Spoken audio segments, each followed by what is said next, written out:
welcome to those that have been able to join us today to go through Feedback Loop 3 for the Northern New South Wales LHD Lismore Safe Space. I'm James Gallagher, one of the Rose in the Ocean facilitators, and with me I have... Hi, I'm Carrie Lumby. I'm another of Rose's facilitators.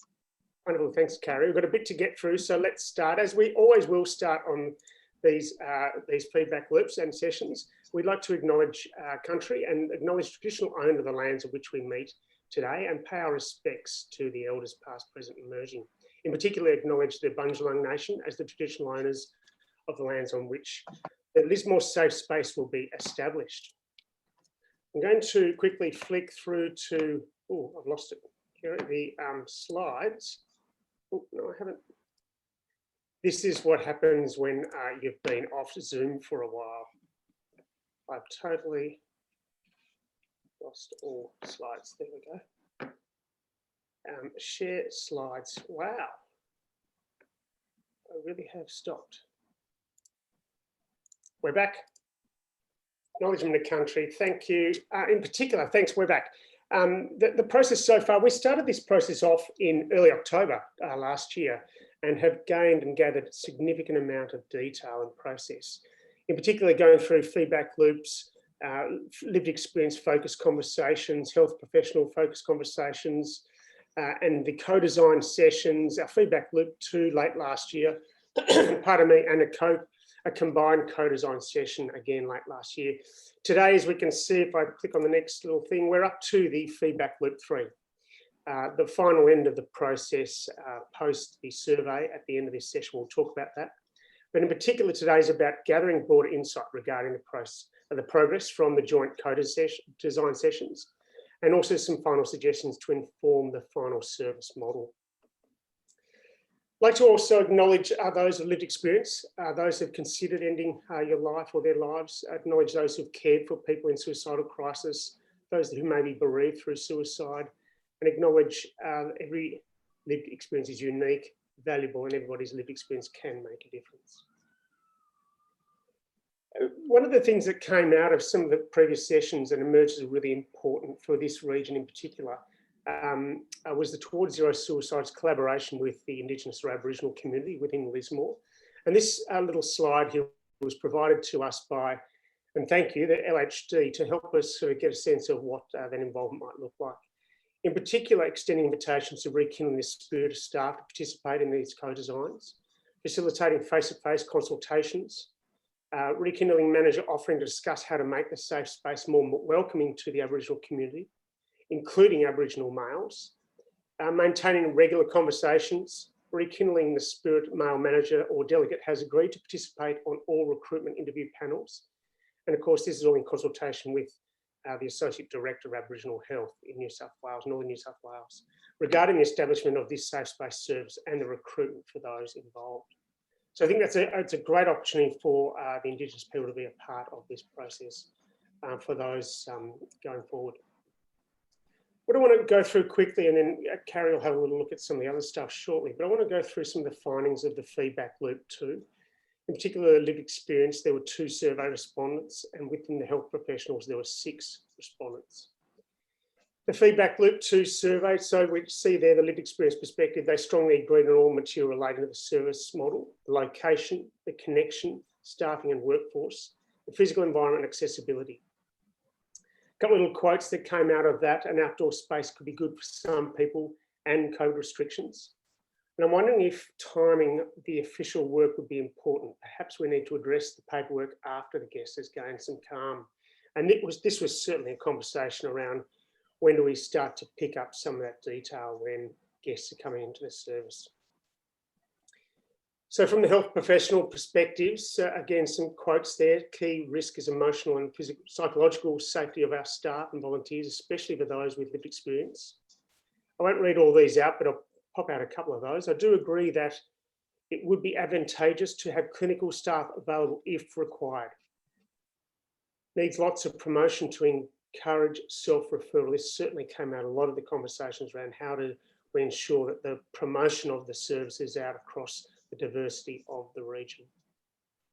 I think that it's important that transport and accessibility issues with any proposed location in Lismore So there should not really be impact on location choices too much. We certainly talked about how the services could get access, that people get access to the service if they didn't have their own mode of transport. Final one there I read out is not clear if the Women's Health and Resource Centre will be used after hours or another space near it. This space is specifically made for women, and others may not feel or be comfortable using this space if it is repurposed as a safe space. Bit of conversation that came out regarding that. A few more there. Solid quality improvement framework requirements. Staff need allocated time during their working week for supervision and peer supervision. Who will staff contact for support or direction outside usual business hours? A couple of questions that still need to be teased out. A couple of interesting things around the smoking. Some feedback didn't think that the safe space needed a dedicated smoking area to be available.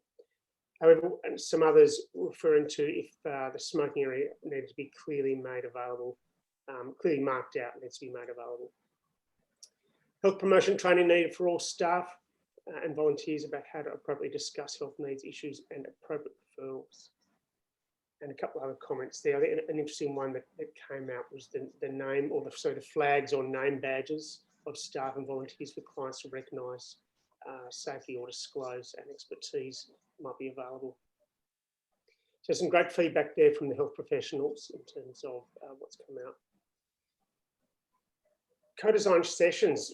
Carrie, do you want to walk us through, pardon me, some of these sessions and recognise it, and you might even mention this, that given the variety and breadth of comments that came through and some little bit of constricted around timing, we ran a second session or supplementary session, which no doubt you'll explain.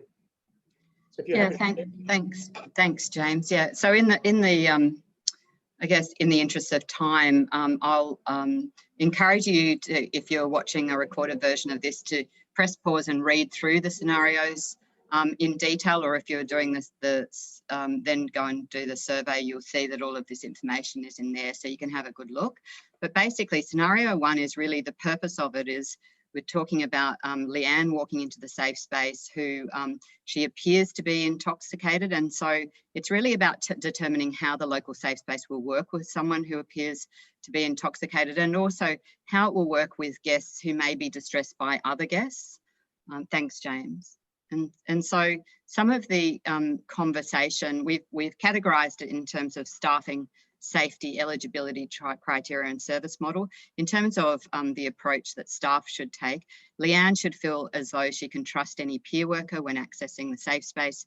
It's likely that the peer worker on shift, it is unlikely that the peer worker on shift would always know her personally. Workers need comprehensive training to assess different situations, risk and safety. Again, in terms of safety, safety for all is really something that's been emphasised locally, including staff. That is a non-negotiable. People can't be left alone, and that there should be rules and processes. So the clear protocols need to be established around guest and staff safety. In terms of eligibility criteria, so in this case around intoxication, people were saying the issue isn't intoxication, it's about aggression and violence not being acceptable. But also someone pointing out that it's very important to be aware that people react in different ways based on their trauma history. So it's important that sometimes even intoxication can be something that is re-traumatizing to other guests. And then in terms of the service model, just aiming to not have a clinical space here, obviously, so needing to carefully consider what clinical support might look like in this context. Thanks, James. The second scenario, Amanda is a 20-year-old woman with a history of past suicide attempts. So she comes really in a highly distressed state, identifies that she has plans and means to kill herself. And so the purpose is to determine how the safe space locally will respond to guests who are considered at a very high risk of suicide. Thanks, James. And so what came out there was people talking about that in fact, the first thing that needs to be considered is that Amanda's come to this space meaning that she is actually seeking some form of support or safety, and to really acknowledge that and to focus on validating her experience and her feelings and make sure that any interaction is free of stigma, guilt and shame, to focus also on involving perhaps Amanda's natural support networks, if that is in alignment with her wishes, to try and determine what's and focus on what's kept her safe in the past, and also this focus on hope and providing empathic listening. I guess part of that whole idea that there should be this non-clinical approach that peer workers take, that the immediate response should not necessarily be ED. So it shouldn't, because someone is identified at high risk, that doesn't mean that it necessarily invokes a crisis, a clinical crisis response. At the same time, people have said that there should be some kind of process for developing a safety contract, and then also again, and this has emerged as a theme, that staff need training on how to speak and interact with people who are experiencing suicidal crisis. So that's really about peer work, what the kind of training and ongoing support they have. Thanks, James. And then scenario 3 is about David, who comes to the safe space and really discloses an experience of what would be typically considered to be psychosis. And so this is about, does the local safe space respond to someone like this whose distress is really driven by a diagnosed mental health condition, any differently to any other guest that turns up and is seeking support? Thanks, James. So in terms of responding to scenario 3, it was quite similar to the other ones in terms of people emphasising that the focus should not be on illness, but David's immediate safety. But also what really did start to come out here was that perhaps this scenario might be really starting to bump up against the limits of the risk tolerance, the no wrong door approach, the non-clinical approach that the ministry values and principles have described, and also what the local values and principles that have emerged out of your co-design process. So that, how that was kind of put in terms of the sessions, it was not having access to clinical staff may be an issue if the safe space is unable to meet David's mental health needs. Recognition that this service is not going to be suitable for everyone. So that's the idea that perhaps there are limitations to the no wrong door approach, to the non-clinical approach.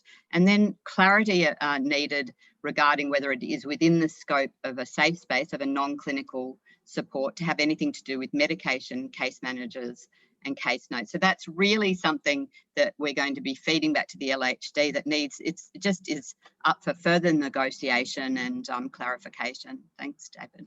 Thanks, James. And then because we had that second session, as James said, there was such a rich discussion, and there was really some, under some very limited time constraints, we did have that second session and explored this one, really dug into this scenario because of its complexity further. And what came out of that was that, again, the focus should be on listening as much as possible until David's emotions have calmed, to give David the opportunity to share his story, ensure he feels heard rather than jumping straight into diagnosis and that sort of clinical treatment. Also, again, to work through a support or safety plan, taking a non-clinical approach.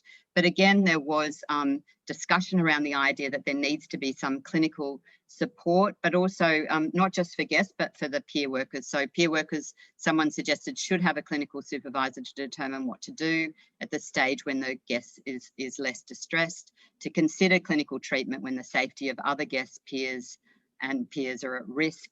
And then again, ongoing clinical support is required for peer workers to look after guests.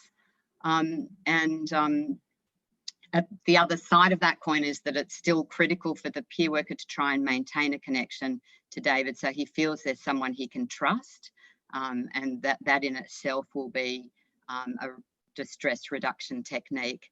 And then finally, I think quite a powerful comment from someone, that David came to the safe space because he wanted non-clinical treatment. If the route is to direct to ED, then what is the point of having a safe space?